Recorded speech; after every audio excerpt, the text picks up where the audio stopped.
He pried his own mouth open with force. A decayed tooth was torturing him unbearably. With no dentist around, he had no choice but to grab an ice skate, wedge the blade into his tooth, and slowly pick up a stone beside him.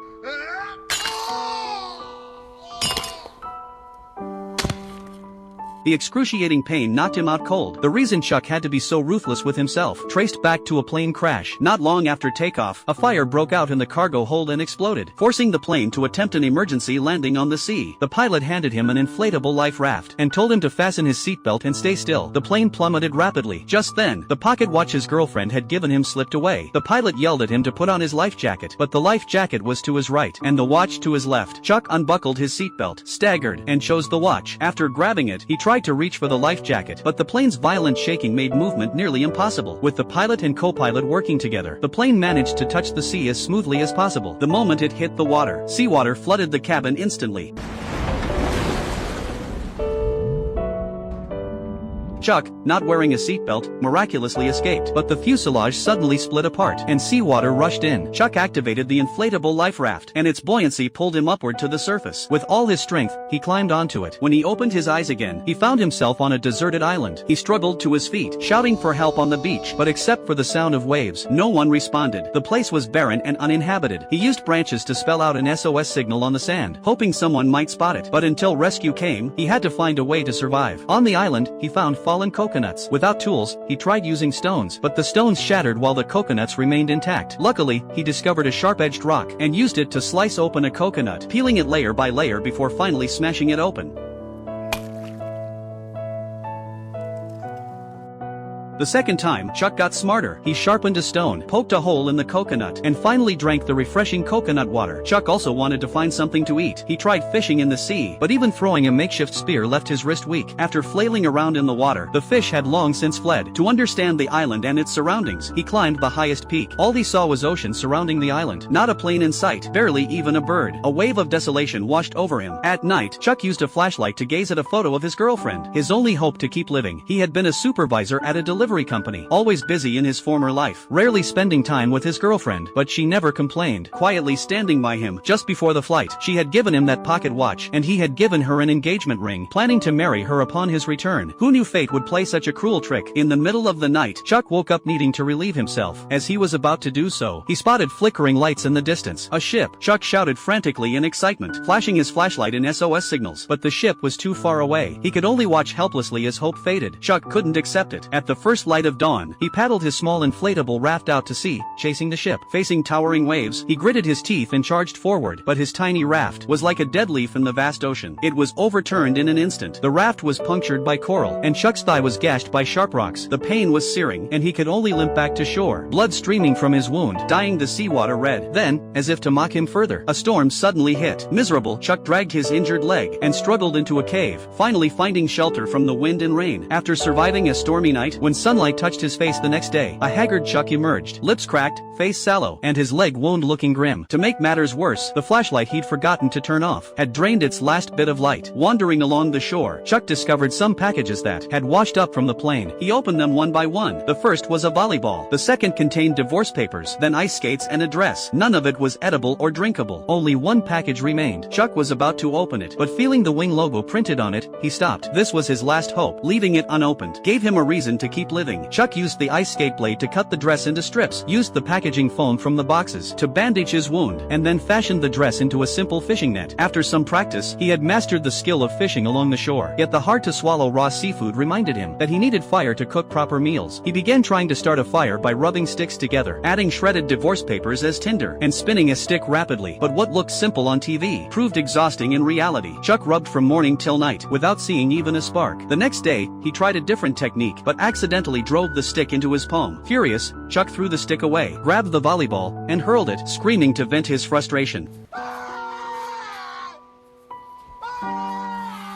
But once he calmed down, reality remained. Numbly, he retrieved the ball, noticing the bright red bloodstain on it. A whimsical idea came to him. He used his homemade bandage to wipe the blood into a smiling face, and named it Wilson. This would be his only companion on the deserted island. Encouraged by his new friend, he resumed rubbing the sticks. Before long, the tinder actually began to smoke, as if it might catch fire any second. Chuck couldn't believe his eyes, and immediately blew gently on it to encourage the flame.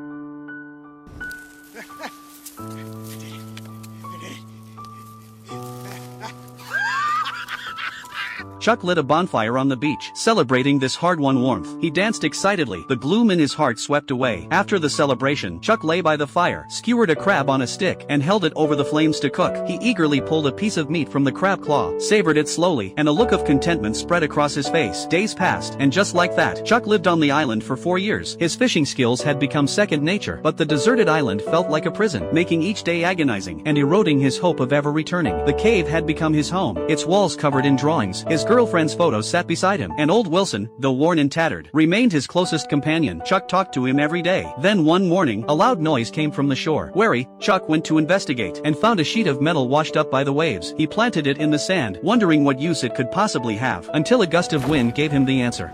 Chuck walked over, steadied the metal sheet, and gazed at the endless waves in the distance. This might be his only hope of escape. He would use the metal as a sail, to ride the wind and waves away from the island. Over those 4 years, Chuck had never lost track of time. Through careful observation, he noted that the tides were highest around March and April, and the wind blew out to sea, the perfect conditions to leave the island. But he had only a month and a half to prepare. He sprang into action, building a raft, and stripping nearly all the bark from the island's trees, to weave into ropes. But it still wasn't enough. Wilson seemed to urge him on. Time was running out.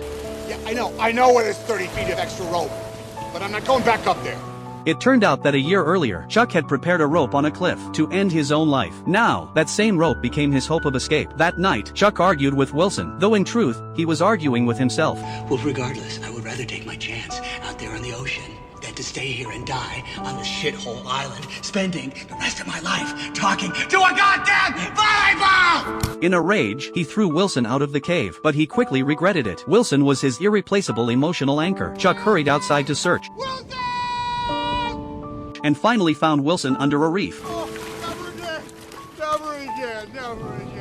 A month later, everything was ready. Chuck carved his name into the cave wall, took Wilson and the unopened package, and boarded the raft. The raft drifted farther away, and the waves grew larger. A towering, sky-blocking wave loomed like a fierce monster, ready to swallow Chuck into the sea. But instead of fear, Chuck felt excitement. He let go of the oar, turned around, and focused intently on the wave. Just as the raft was about to be engulfed, Chuck yanked a rope, and the metal sheet suddenly stood upright, catching the wind and turning into a sail, like a pair of spreading wings, lifting Chuck over the crest of the wave, and past that wall of death. Chuck cheered excitedly, then quickly grabbed the oar and rowed with all his might. Riding the momentum left by the wave, he rowed far out, finally leaving the dangerous waters behind. Over the next few days, Chuck drifted like seaweed on the ocean's surface, at the mercy of the wind. At least he had rainwater to drink, and fish to eat when hungry. Just when he thought he might drift back to the human world this way, another storm shattered his dream. The metal sail was torn away by the wind, and he was tossed into raging waves. When Chuck woke again, Wilson, who had been with him for 4 years, was being carried away by the waves. Exhausted, Chuck jumped into the sea, holding the rope to keep the raft from drifting. He swam toward Wilson, but the rope wasn't long enough. Watching Wilson drift farther away, Chuck accidentally let go of the rope. He had to choose between the raft and Wilson. Though he desperately wanted to bring him back, Chuck ultimately chose the raft.